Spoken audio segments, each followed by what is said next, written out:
হাদিসের মধ্যে আসছে নবীজি সাল্লাল্লাহু আলাইহি ওয়াসাল্লাম বলেন, কিয়ামতের দিন সবচাইতে নিঃস্ব হবে ওই ব্যক্তি যার আমলের কোনো অভাব নাই, নামাজ রোজার অভাব নাই, হজ যাকাতের অভাব নাই, দান সাদকার অভাব নাই, এক কথায় কোনো প্রকার নেক আমলের অভাব নাই।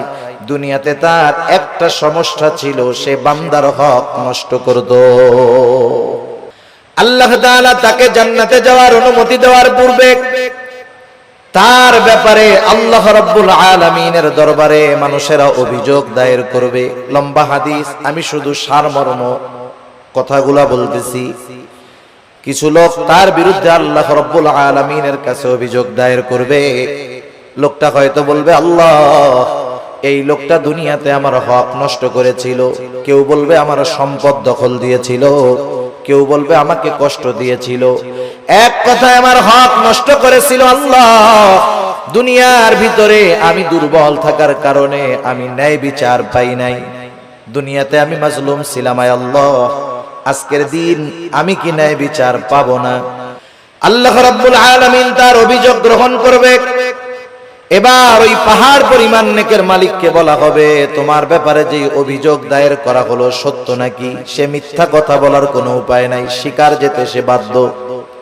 সে বলবে, হ্যাঁ, দুনিয়াতে আমি তার এই হক নষ্ট করেছি। আল্লাহ তাআলা বলবে, দাও, তার হকটা আদায় করে দাও।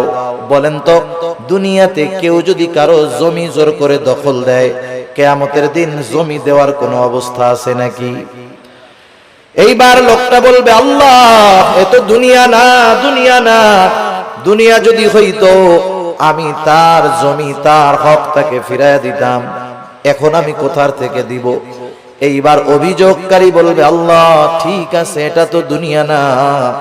দুনিয়ায় আমার সম্পদ সে দখল দিয়েছিল, আজকে আমার সম্পদের প্রয়োজন নাই। সে আমার দুনিয়ার হকটা তার নেকির দ্বারা মিটায়া দে। এবার ওই পাহাড় পরিমাণ নেকের মালিক একটা মাত্র অপরাধ করতো, বান্দার হক নষ্ট করছে। সে কি করবে? নেকির থেকে নিয়ে একজনের হক আদায় করবে। যারা মানুষের হক নষ্ট করে, এরা একজনের করে না, বহুজনের করে। ঠিক কিনা বলেন? বহুজনের করে। একের পর এক অভিযোগকারী আসবে আর সে হক আদায় করতে থাকবে। এক সময় পাহাড় পরিমাণ নেক শেষ হয়ে যাবে, কিন্তু অভিযোগকারীর সিরিয়াল এখনো বড় লম্বা। আল্লাহ তাআলা বলবে, তাদের হক আদায় করো। লোকটা বলবে, আল্লাহ, মানুষের হক আদায় করতে করতে আমার সব নেকি শেষ হয়ে গেছে। এইবার অভিযোগকারীরা বলবে, আল্লাহ, তার নেকি নাই, তাতে কি? আমাদের গোনাগুলা নিয়ে আমাদের হক আদায় করে দিই।